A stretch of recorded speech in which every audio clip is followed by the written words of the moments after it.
What's up, everybody? It's your favorite ballroom icon, JackMizrahi from the House of Gorgeous Gucci. And I'm so excited to be here with you today because I want to show you something that I think that's going to change ballroom for a long, long time to come. This is a cosmic clash of 4 generations of fashion from ballroom, female figure fashion in ballroom, that is going to meet at the Alpha Omega Ball.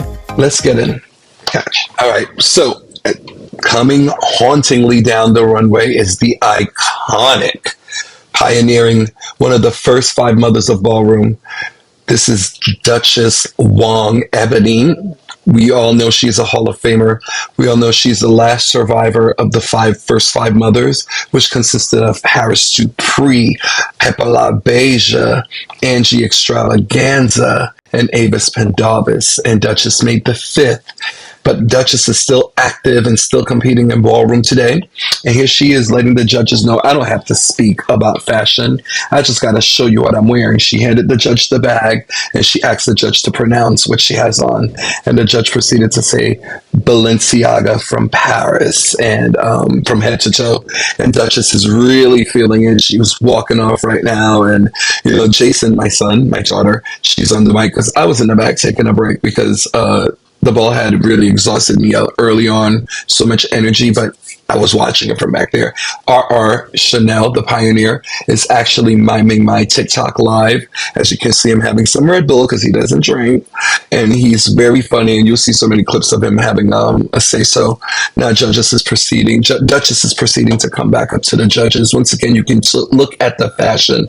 Judges always give you like rich, black, powerful woman.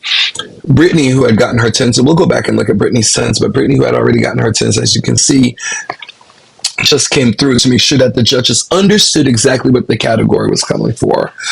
Brittany had a clash of so many designers, some exclusive pieces. But again, these are 2 women who understand ballroom fashion, who understand fashion in general. They live, they breathe it. It is not just a category. It is a lifestyle.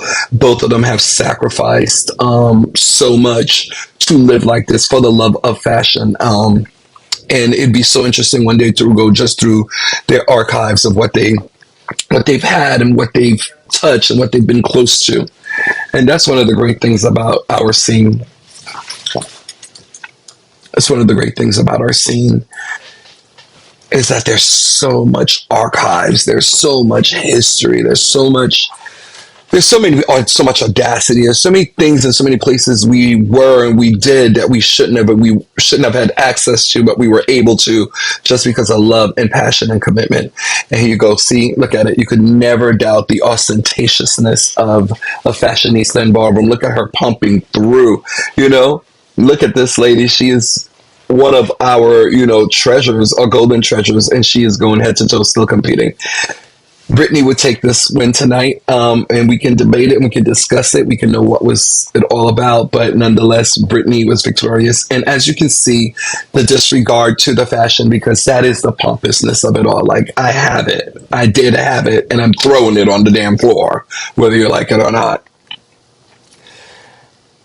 But as Brittany is sashaying and parading and makes her statement, what she did not realize that she would strike the ear of the icon pioneer from also a fashion staple mate from the House of Montana. She would later on go and create the House of Supreme, but she was always an ebony at heart, and she is an ebony now. This is the iconic Hall of Famer, Tyra Montana, Supreme Ebony. And she was not to be played with. So Brittany challenged her and said, I thought you were walking, but only Duchess walked and you didn't walk. So then, and Miss Tyra said, what? You know, I do this every day. You know, I don't have to walk a ball. I do this every day. This is just me every day. You know, I walk my dog like this. So she summoned for her particles. She summoned for all the things that she came through with. She had her really zhuzhy, expensive bag, and she was at the ebony table, minding her business when I first saw her earlier. And she was done then. You know, she had her bag and she basically just came to watch. But, you know, Brittany wanted it. Brittany's like, come on. You know, Brittany's like, bring it. You know, Brittany wants it. Brittany sees it. And Brittany's marching. And Brittany is in her element. And, you know, a lot of times, too, no matter what Brittany had on, whether it was equivalent or not to what the other ladies had on, And obviously it was, right? Because the judges chose her over Duchess. But it's it's the attitude. It's the unbotheredness. It's the audacity. It's the challenge. You know, both of these women, look at are clapping up there. Both of these women are iconic in this category, in this structure. And so, all three, because Britney is an icon, but I'm saying the other two come from a place so far along, and Brittany watched them, she studied them, you know, through her transition. Because like I said recently, Brittany has always been a fashion plate as well, you know.